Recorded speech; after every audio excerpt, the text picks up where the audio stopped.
Hey, how's it going, everybody? Welcome to Freebeat, where I post new music-related content every single day. So if that sounds good to you, hit that subscribe button, ring that notification bell, and be sure to check out my upcoming free live stream concert, Freebeat Live Home Edition Volume 2. It's on Saturday, February 13th at 7 p.m. Pacific Standard Time, right here on the channel. Hope to see you there. It's going to be a lot of fun. Let's get started. Welcome to part 2 of my Elektron model cycles and also model samples, trigger, chance, and conditions guide. So if you haven't seen yesterday's video, which was part 1, I highly suggest going back and watching that first, as you will need some of that knowledge to understand what's going on in today's video. There will be a link to that in the description below. A couple things before we get going on part 2 though. A lot of you have noticed the new intro and have complimented it, so thank you. Yes, I do think it is awesome, but I need to shout out the person who made the graphic, and that is one of my patrons, Kit Rodriguezo. So a huge shout out and thank you to Kit for making that awesome graphic. I absolutely love it. It was super easy to use. I just slapped one measure of Ghost in the Galaxy in there and then sampled myself saying Freebeat into the PO35 speak, and that's how we made it. So again, huge thank you to Kit.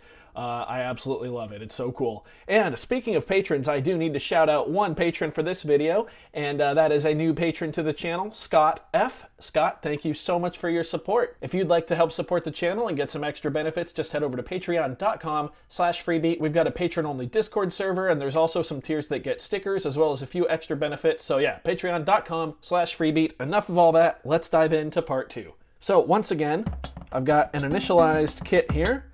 So we are going to make the same pattern. So 4 on the floor for the kick there. Snare drum on 2 and 4. Hi-hat, 8th notes across the board. You guys know what this sounds like. Raise the volume of the snare drum. There we go. Now, speaking of the snare drum, we're going to add an extra one right on step 16 here, which is the of 4 technically. So it's going to sound like this. Cool.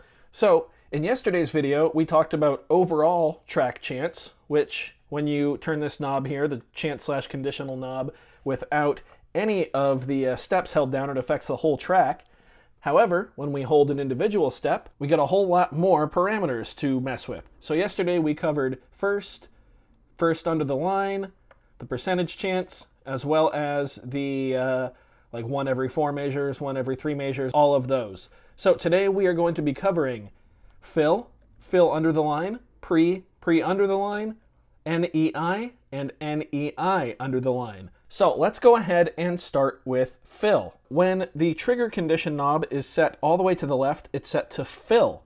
And what fill means is that this trigger is not going to trigger unless we hold the fill button, which is actually the page button right here. So when the pattern is playing and we hold the page button, it's going to play any step that has fill as the trigger setting. So let's go ahead and click play. It's not going to trigger. Now we're going to hold page, and it's still not triggering, and that's because we need to turn write mode off. So now, if we hold page, we'll see it lights up, and you heard that trigger. There it goes every time. Cool. Very, very simple. Let's go ahead and turn write mode back on, hold step 16, and let's go to the next condition, which is fill under the line. If you remember from yesterday's video, under the line just basically does the opposite of whatever the previous condition was. So in this case, it's not going to play when we hold the fill button. So once again, write mode off. We're going to hear it trigger every time, except when I hold this button. Now it doesn't trigger. Just the opposite. Pretty cool. Once again, hold step 16. We'll see that the next condition says pre. And what this means is that this step is going to trigger whenever the previous trigger on this track triggers. So in this case, the previous trigger on this track, we can see, is step 13. Previous literally means whatever the closest step is behind it. So in this case, it's step 13. If we had 15 lit up, it would be step 15. So whenever step 13 triggers, step 16 will also trigger. So it's going to trigger every time right now. However, let's set a condition for step 13. Let's set a percentage condition like we did yesterday. Let's set step 13 to 50%. So now 50% of the time, step 13 will trigger. And when step 13 triggers, step 16 will also trigger with it because it's set to pre. See, neither of them triggered. Again. Again. Again. Come on. There we go. Whenever 13 triggers, step 16 triggers. Man, it is stingy. There we go. 2 in a row. 3? No. You guys get the idea. Whenever this step triggers, this step triggers. Super, super cool. Now if we keep step 13 exactly where it is, let's hold step 16 and change the condition to the next one, which is pre under the line. And what this means is step 16 is now set to the opposite of the previous trigger. So in this case, the previous trigger is still step 13. Whenever step 13 does not trigger, step 16 will trigger. And whenever step 13 triggers, step 16 will not trigger. They are opposite of each other. So let's listen. Remember, when 13 triggers, 16 will not trigger. When 13 doesn't trigger, 16 will trigger.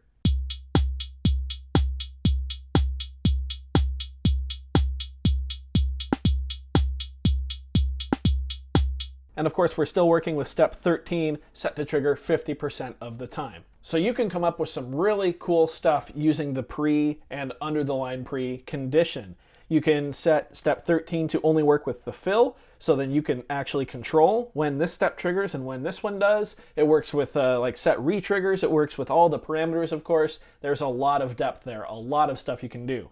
So let's move on to the next condition. I'm going to reset step 13 just back to a normal always trigger. Now let's set step 16 to the next one, which is NEI.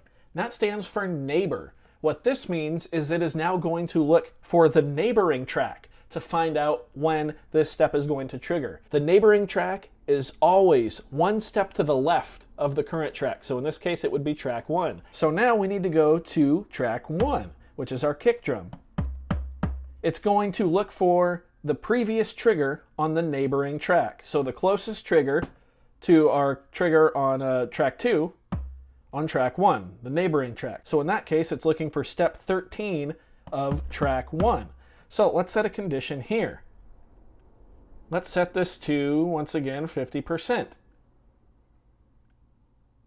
So whenever step 13 of track 1 triggers, it's going to trigger step 16 of track 2. Let's have a listen.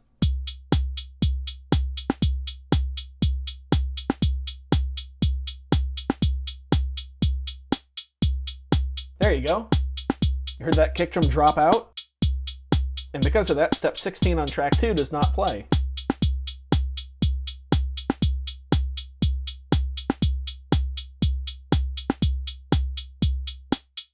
There you go. Super cool. Let's go to step 16 of track 2 once again. We're going to go to the next setting, which is neighbor under the line. And you've probably guessed it. This is going to be the exact opposite of the previous trigger condition. So in this case, step 16 of track 2 is not going to trigger when step 13 of its neighboring track, track 1, does play, and the opposite is true. When step 13 of track 1 does not play, step 16 of track 2 will play. Let's listen to that.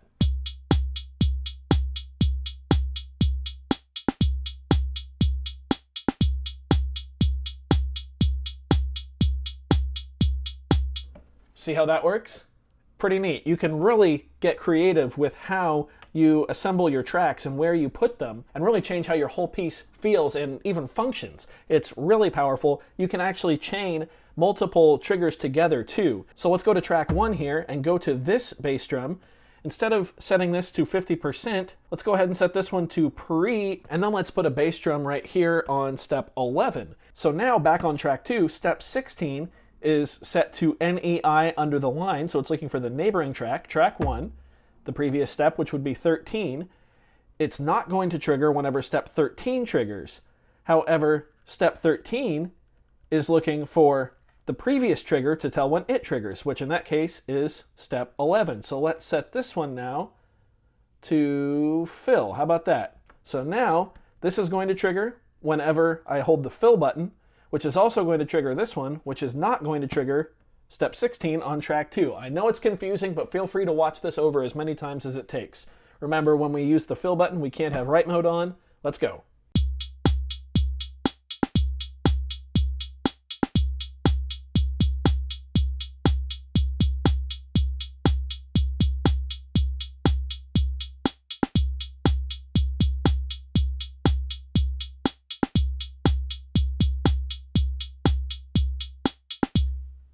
You can see you can get really, really wild with these, especially when you take in consideration that each pattern can have up to 4 pages of 16 triggers. You can get absolutely wild and stuff can get completely out of control in the best way possible. It's a very, very powerful engine and powerful sequencer, and I cannot wait to get to know it even better.